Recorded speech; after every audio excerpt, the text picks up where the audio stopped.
Hello, my name is Dave Reaman. I was born and raised in Lima, Ohio, and went to St. George Grade School and Lima Central Catholic High School. Attended the University of Cincinnati. Cincinnati's been home for decades. Having grown up in Lima, will always and forever have a warm spot in my heart. Well, it's about perhaps the most profound experience in life that my wife and I had.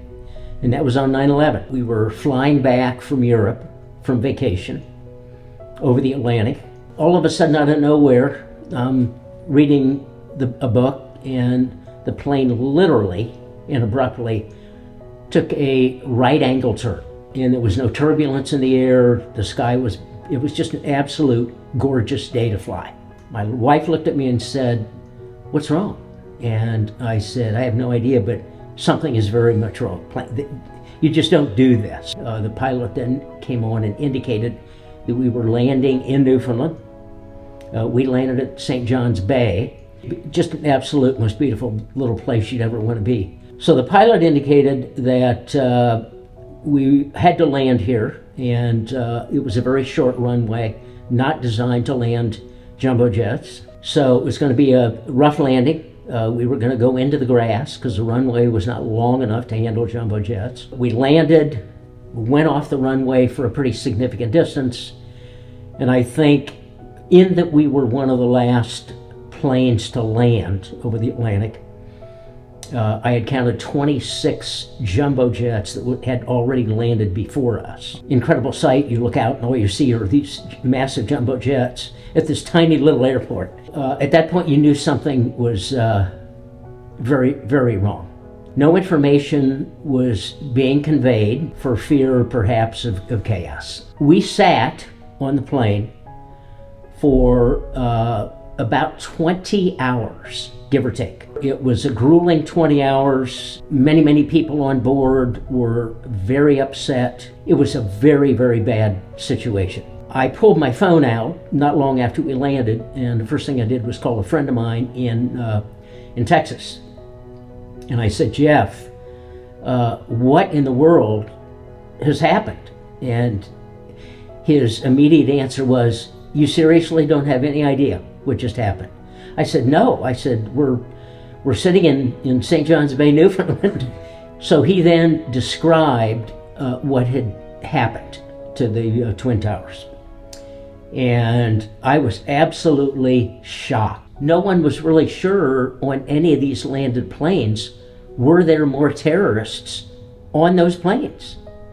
Or when we were told that we were going now to move to a different spot, you could not open any of the overheads on the plane. Absolutely do not open any overheads. And the fear, which I later recognized, was there could still be a bomb overhead planted in a suitcase on a plane. You could not also collect any suitcases.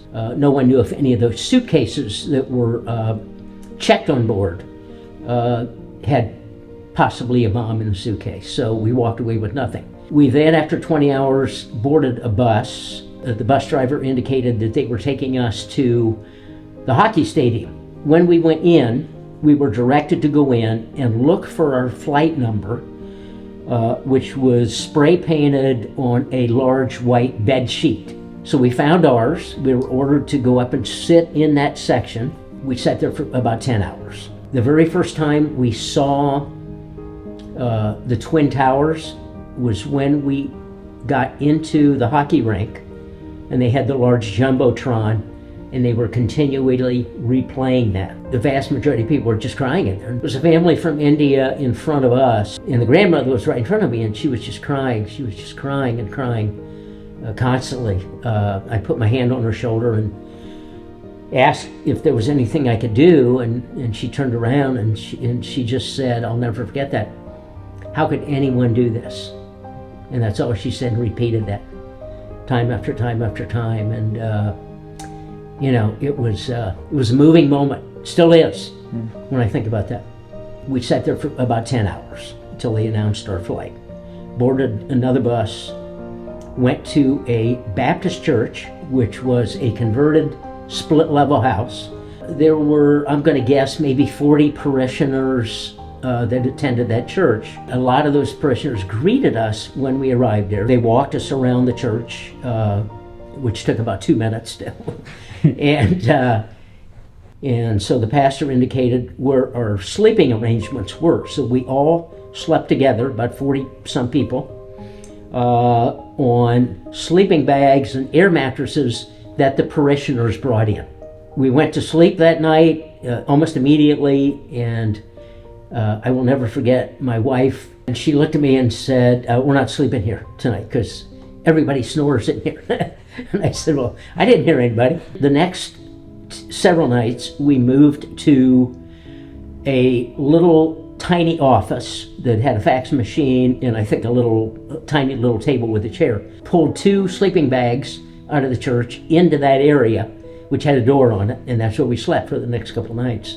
If I had to indicate one thing, it would be for the parishioners. The incredibly wonderful parishioners brought clothes in for us, laundered clothes, pretty much anything you asked for and didn't ask for, they had. Every day they brought a breakfast in, lunch, and then they brought a really light dinner in.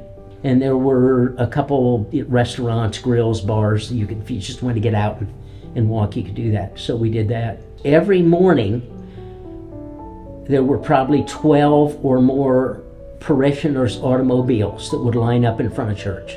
They would stand outside their car, they'd have the door open, and it looks like taxi cabs. Anytime anybody walked out of church with nothing to do or nowhere to go, they would announce, "Where would you like to go?" Absolutely the kindest, most thoughtful group of people that I've ever been around as a group. So one day, a parishioner had a Newfoundland hound, and they're massive. They look like a pony. That was my wife's favorite treat. And this lady brought that for everybody, but especially my wife, every day. And that was probably what got my wife through that week. One day, I think the third day, we were walking down to a coffee shop just to get out, which is like a mile away. Family was driving by in an old beat-up station wagon. A couple were probably late 20s. They had 2 kids in the car. And they stopped and put the window down and said, "Are you part of the refugees that are in St. John's Bay?" And we said, "Yeah." First thing she said was, "Where can we take you?" And we said, "Well, we're just walking. We're going to walk down to the coffee shop." And they wouldn't accept that. They said, "No, get in the back seat. We will take you to wherever you want to go." We get out. I thank them graciously. And the husband said, "What time should we pick you up?"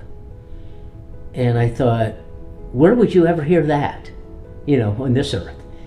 And I didn't know if he was kidding or not, and he was very serious. And I said, "No, we'll walk back." And he said, "No." He said, "If we will wait here for you. If you don't know how long you're going to be, we'll just wait here." I said, "No, you can't do that."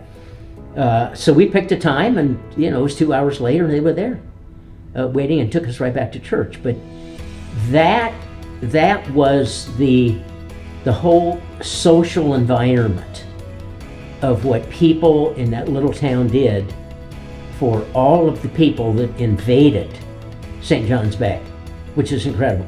It was a miraculous experience, one that as I sit here and think about it, can't even imagine that was 22 years ago.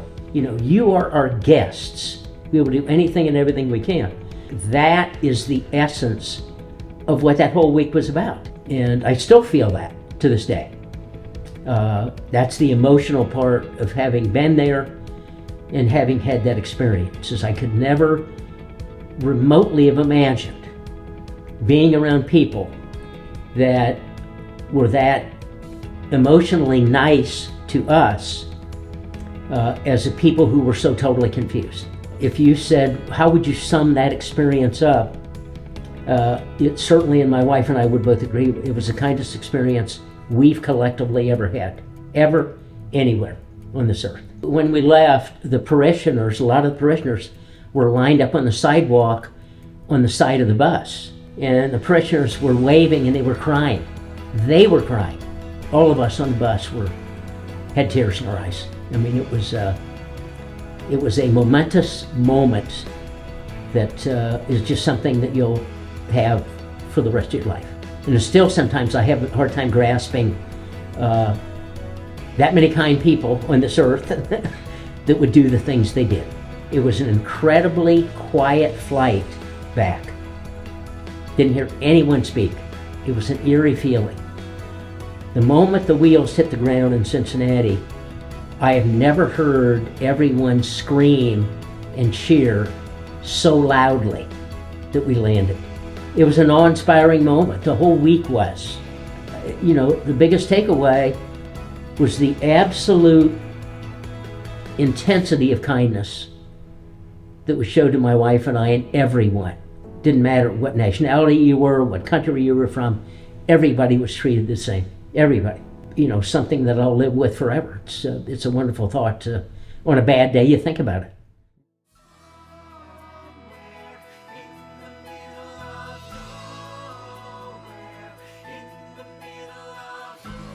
I'm so eager to see the musical. I've had a real difficult time trying to integrate my experience and move that to a musical. So I'm fascinated to see it. So my wife and I we attend theater in New York City often. It's my favorite thing to do, and we're theater fanatics, which is why I'm so excited to see it.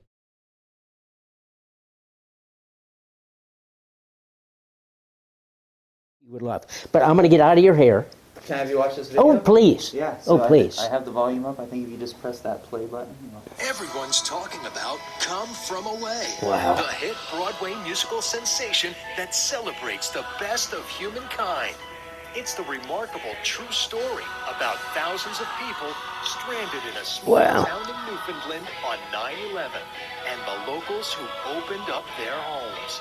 Don't miss Come From Away.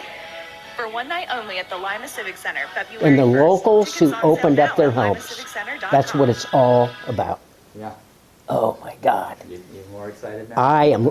See, just seeing that gives me a reflection of what this is going to be about. And I think it's going to be tremendous. Everyone's talking about Come From Away, the hit Broadway musical sensation that celebrates the best of humankind. It's the remarkable true story about thousands of people stranded in a small town in Newfoundland on 9/11 and the locals who opened up their homes. Don't miss Come From Away. For one night only at the Lima Civic Center, February 1st. Tickets on sale now at limaciviccentre.com.